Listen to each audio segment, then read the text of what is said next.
Hello and welcome back, or welcome to my channel if you are new here. My name is Sam and today's video is going to be the mid-year book freakout tag. I've done this, I think, every year since I have been on YouTube, and I just love this tag. I love watching this tag and filming it, so that's what we're gonna do since we are in June. And when I post this, it'll be like midway through June. It's just a good way to wrap up the year, wrap up your reading so far. And yeah, I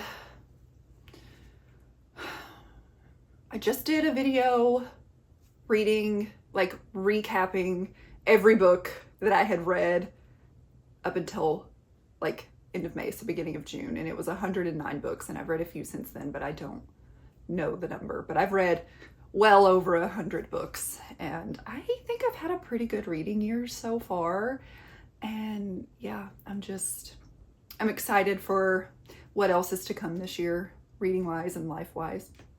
So we're just gonna get started with the questions. There are 13 of them, and I do have them written down, so if I'm looking down, I'm reading the questions. So the first question, we're starting out with a bang, okay? The best book that you have read so far in 2025. And I have 3. I honestly could have put more on here, but these are, I love these books so much. We're just gonna get this one out of the way because you already know that it's coming. Broken Country by Clare Leslie Hall. This book has a little bit of everything for you. Romance, mystery, it's a bit messy. It's so freaking good. So freaking good. And I can't really tell you a whole lot about it because there's a reason. I don't want to spoil anything. Then we have Those Girls by Chevy Stevens. This is a thriller following 3 sisters and their lives and what they go through. It is tragic. It is hard to read at times because she doesn't shy away from writing the hard things and writing these situations that these sisters go through. It's just a very emotional read, but so good. So freaking good. And then we have a Kristin Hannah. I honestly could have put another Kristin Hannah on here, but I do have that book for different questions. So I'm gonna go with Night Road, because this one, honestly, I went into this not expecting to love it as much as I did. This made me cry so hard. So in this book, we are following 2 different perspectives. We have Jude, who is a mother to twins, a boy and a girl, Mia and Zach. And then we have Lexi. Lexi has had a very troubled past, and she's now moved with her great aunt, and she's living there. And when she goes to school the first day, she meets Zach and Mia, and it is about their lives and forgiveness and motherhood. And just, this blew me away. It again was hard to read at times. You're gonna be mad at every character in here. You also are gonna go through like every single emotion while reading this book, but it was so worth it. It was so freaking good. And this is one that I don't hear a lot of people talking about. I know Kristin Hannah is a very, very popular author, but this book in particular, I don't see enough people recommending, and they should be. They really should be. And then we have the best sequel you've read so far in 2025. I have 2. The first one I'm going to talk about is a romance. That is Drop 3 by Indy Valentine. This is book 2 in her Atlanta Boys series. This is a baseball, slow burn, brother's best friend. Navy and Bodie have such a good connection, such good banter. And Bodie is so protective over Navy. He wants the best for her, and Navy is such a strong character, a strong-willed heroine. And just seeing these 2 together, again, it is slow burn. It is achingly slow burn, but once they finally get together, whew, it's good. And then we have Onyx Storm by Rebecca Yarros. This is book 3 in the Empyrean series. we all know what this is about. I really enjoyed this book. I really enjoyed the ending of this book. I know I do have an unpopular opinion with this. A lot of people did not like this book. I liked it. But I also have a pretty unpopular opinion about Iron Flame because a lot of people hated that book, and I thought it was leaps better than Fourth Wing. And this one, I loved getting to see these characters more. I loved getting to see more of this world. And like I said, yeah, the end was crazy, crazy. And I need book 4, and we have no clue when it's coming out. No clue. I don't know why she's decided to do that to us, but here we are. Okay. Then question number 3 is a new release you haven't read yet but want to. And I've got this one. I was so excited for this to come out. This is A Curse Carved in Bone. This is book 2 of the Saga of the Unfated by Danielle L. Jensen. I loved book 1, which is a fate inked in blood. Loved it. This is Norse inspired fantasy romance. But I've heard some not so good things about this follow-up, and it makes me really nervous to read it, but I do want to read it. I want to finish it out, and I hope that I will love it. I hope I'll love it, but we'll see. We'll see. What was the next one that I have? Ooh, Problematic Summer Romance by Allie Hazelwood. I do have the physical copy. I just don't know where it is right now, but I'll put a picture in. So after reading Deep End and loving Deep End by Allie Hazelwood, I'm like, I'm a fan now, and I want to read everything now. So I'm hoping that I'll read this and I'll have a really good time and love it as much as maybe not as much as Deep End, but I hope that I'll like it. But yeah, I've been hearing some really good things. But you always hear really good things about Allie Hazelwood, and then I haven't really liked her in the past, but I love Deep End. So I'm like, maybe I'm turning over a new leaf with her. I don't know. We'll see. Question number 4 is most anticipated release for the second half of the year. I'm definitely going to have to look at my notes here. So we've got Rose and Chains by Julie Soto. This comes out July the 8th. I believe this is a Dramione fan fiction that is now being traditionally published. Also, what is it? Alchemized by Sinlin Yu. Did I say that right? I'm not totally sure. This, I believe, comes out in like August or September, and this is Manacled. It's now they're going to be traditionally published. Manacled was everywhere, so I'm really, really curious to read Alchemized, The Alchemized, whatever the title is. I'll put it up here. Then also in July, we get Wrath of the Dragons by Olivia Rose Darling. This one comes out the 25th of July. This is book 2 in her, I don't know the name of the series, but the first book we have Fear the Flames. That's book 1. This is a fantasy romance following a runaway princess and on a quest to get her dragons back. It was really fun. I really loved this. I loved the banter, so very much looking forward to book 2. And then in November, we are getting Brimstone by Callie Hart. This is book 2 in the Fae Alchemy something series. It's book 2, the follow-up to Quicksilver. I loved Quicksilver. Had a really fun time with it. It's another fantasy romance. So I'm really excited for this one. I'm definitely going to have to reread probably both of these though before these second books come out. So I can just jog my memory, refresh my brain. Okay, question number 5 is biggest disappointment. And that is definitely Sin and Redemption by Cora Riley. I had such high hopes for this because this was marketed as a accidental pregnancy, and then they were going to like be forced into marriage because this is a mafia romance. Mafia romances, they tend to be a little more traditional, and so you can't, just be unwed and pregnant. You're gonna have to get married. Spoiler, she loses the baby and then continues throughout the rest of the book to try and get pregnant again. Let's not market something as an accidental pregnancy if she loses the baby. That could be very harmful for someone who is trying to get pregnant or has lost a baby before. And if that's not, I don't know. I just think it was a little insensitive, but also a little bit like false advertisement because she does lose the baby pretty early on.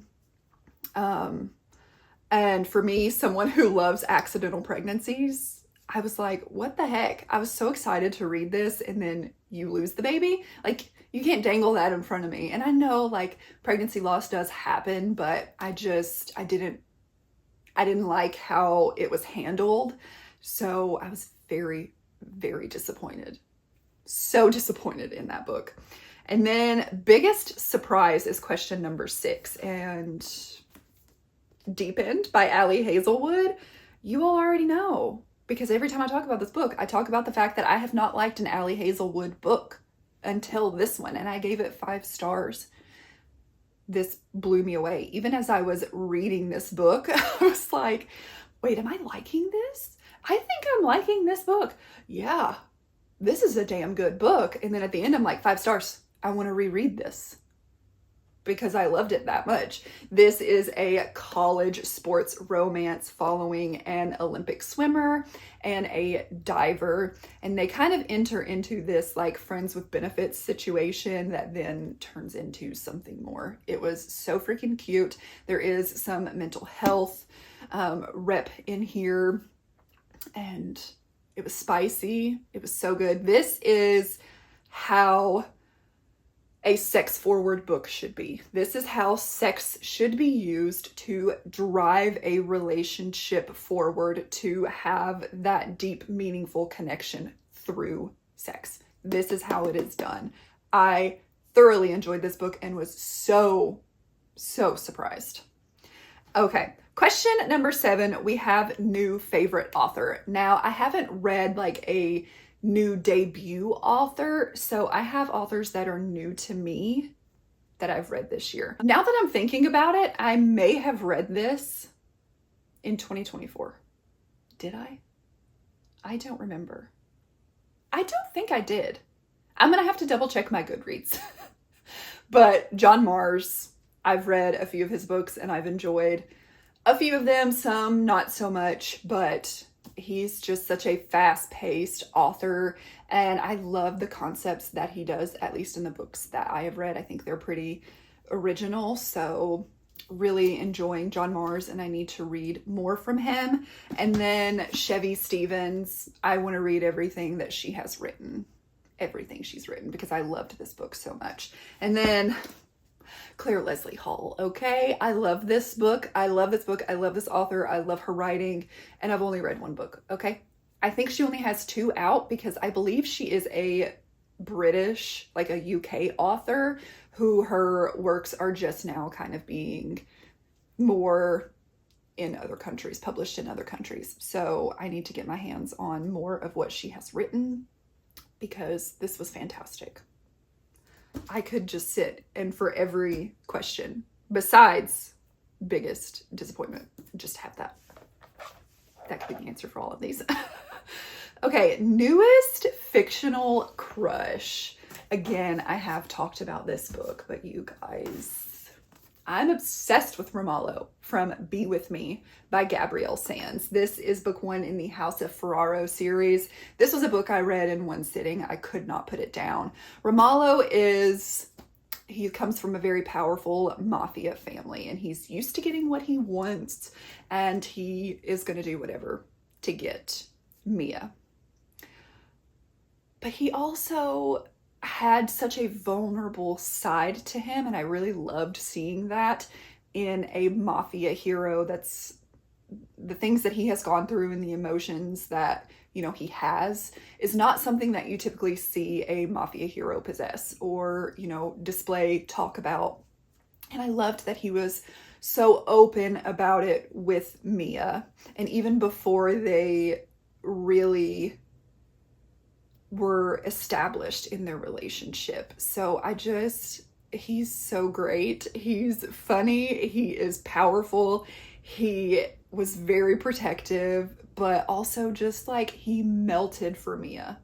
And those are my favorite types of heroes. So he is definitely my newest fictional crush. Question number 9 is newest favorite character, and I have to go with Elsa from the Four Winds. She was so strong, and even when she was criticized for being who she was, she didn't change. And the things that this woman went through throughout her life, and she was still so hopeful, and the love that she had for her children.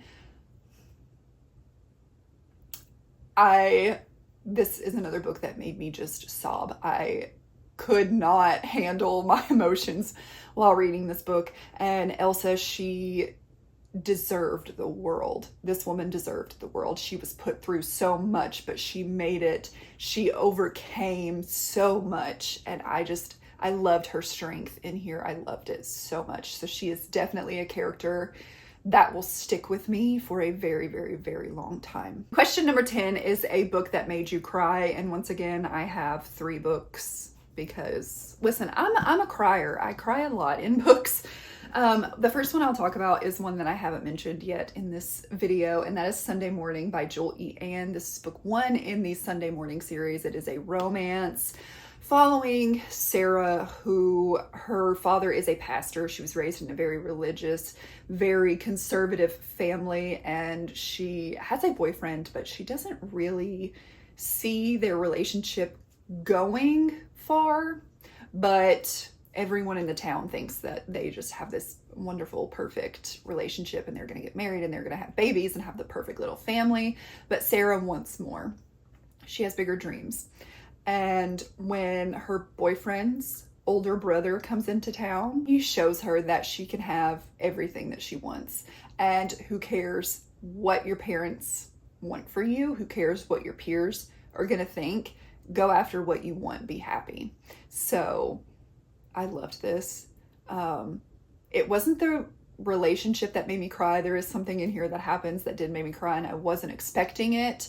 So yeah, this was just such a good romance, and I loved it so much. And then I'll just mention these because I've talked about them already. Night Road by Kristin Hannah, and then The Four Winds, also by Kristin Hannah. Sobbed, which is not unexpected when you are reading a Kristin Hannah book. So I should have known, but I just wasn't expecting to cry as much as I did in those books. Question 11 is a book that made you happy, and I'm going to go with Unloved by Peyton Corinne.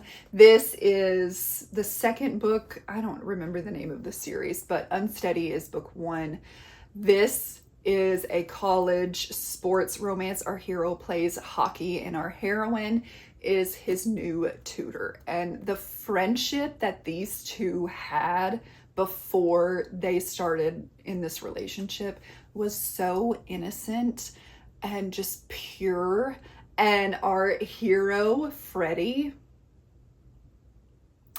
he had me kicking my feet, okay? He had me kicking my feet. He was so dang sweet, and just, there was so much more than meets the eye with him. I loved him, and I loved their relationship. So this one, yeah, definitely had me like just all up in my feels. It was so good.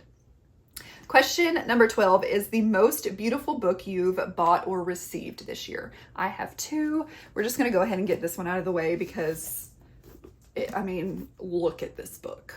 Shield of Sparrows by Daphne Perry. This is a fantasy romance, her debut fantasy romance. So let's just take a second to admire how stunning this book is. You've got the full wrap of the edges, and then even the plain hardcover is beautiful. There's nothing on the back. And the inside, she's stunning. She is stunning. So definitely the most beautiful book that I have purchased this year. And then we have Capri by Indy Valentine. This is a destination romance, kind of only for the week romance. Right person, wrong time. Our heroine is divorced. Our hero is a bit older. This is just, It just screams summer, and it is absolutely beautiful. It is so pretty. So pretty. Okay. And then the last question, question 13, is what books do you still need to read by the end of the year? I have many, many, many, but the one that I am going to put on here, One Dark Window by Rachel Gillig. This has made it onto so many of my TBRs, and I still have yet to read it. As a matter of fact, it is currently on my June TBR. I still haven't read it. I'm going to read this book this year. Hopefully this month, but we'll see. We'll see. I told you all in my TBR, yell at me if I don't read this. Yell at me, okay? I have to read this book. I need to know if I like it or not, okay? Because I know it's got some people who love it, and then other people that are like, what was that? So we'll see where I fall. We shall see. But that is all for this video. That is the mid-year book freakout tag. Let me know your biggest surprise, the book that surprised you the most this year. Could be in a good way or could be in a bad way. If you have made it to this point in the video and you'd like to let me know, leave me a bow in the comments down below. Thank you so much for watching. Please like, comment, and subscribe. Also join my Patreon if you want exclusive content from me. Thank you again for watching, and I will see you next time. Bye.